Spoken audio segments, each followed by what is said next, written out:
Great, this is Misty and her recap, her total complete recap. All right, blades. 4F against on the skull, that way we have some coat to blend and make a level plane. Cheeks were a 7F against. The throat was a 7F against. Just that little touch between the eyes was a 7F against. We stopped our line a little bit on the outside corner of the eye so that we create a rectangle, because a lot of the Schnauzers that we see typically have bigger cheeks than an indent in their muzzle. So we don't want to create an hourglass, we want a rectangle. The inside of the ears were a little shorter than a 10 blade, the outside as well. Doesn't matter if they're dropped or cropped. The lip we cleaned out, and on top of the nose to create a nice big Mohs pad and also get all that yucky hair that Schnauzers typically have all stained. The shoulder was a 7F width, and then the front was a 7F against to create that nice W that you see.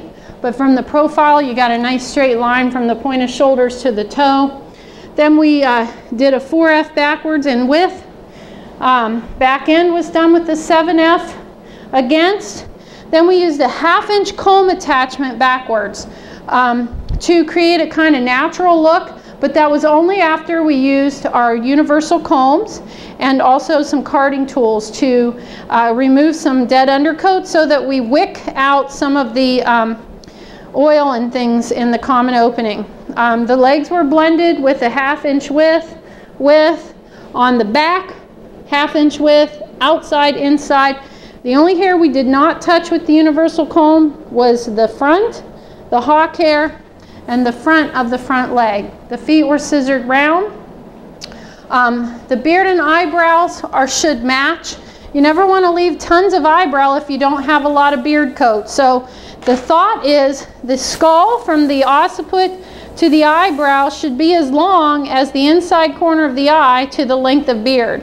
Those are to be almost equal proportions. So if you don't have the beard hair, you don't leave the eyebrows. If you got a lot of beard hair, you can leave eyebrows.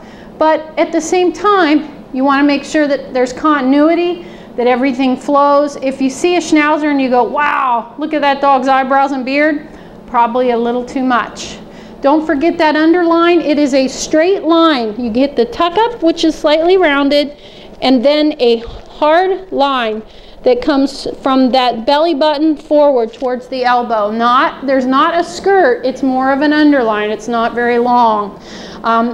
I used a 1/2 inch to blend it in because she's got plenty of her own body. She does not need a lot of furnishings underneath to create her underline because she has one. So tail, 7F against underneath, 4F against on top, blended it into her top line. That's it. That is our recap.